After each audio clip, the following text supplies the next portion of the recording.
Yeah.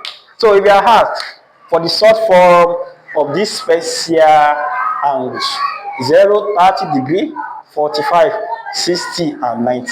You have to write it in short form. Maybe you want to find the sign of those special. It's like you are having a hand now. This one will represent 0. This one will represent 1. This one will represent 2. And this one will represent 3. And then this one will be 4. And then our angle that I want to know, let this one represent 0 degree. This also represent 30 degree. This one represent 45 degree. And this one represents 60 degree. And this one represents 20 degree. It's very, very simple. You just put the square root on it like this. It means if you have to find sine 0, sine 0 will be, sine 0 is 0. That is 0. All over 4. 0 over 4 is still 0. Even if you take the square root of them also, it's still 0. So sine 0 is 0. Let's continue. Sine 30. Sine 30 will be the square root of, our 30 is 1. That is 1.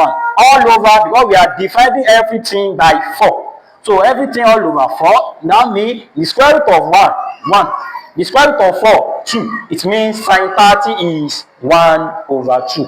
Sine 45. Sine 45 will also be 2.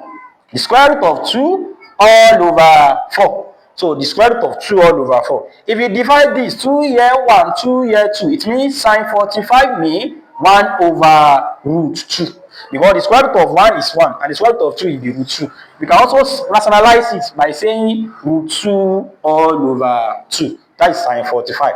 And sine 60 degree. 60 is for the 3. It means the square root of 3 all divided by 4. We cannot get the perfect square root of 3, mean that the root 3 all over, but we can get the square root of 4, which is 2. It means sine 60 is root 3 over 2. Why the last one? Sine 90 degree. Sine 90 degree will give us 4. Mean that the square root of 4 all divided by 4. 4 divided by 4 will give us 1.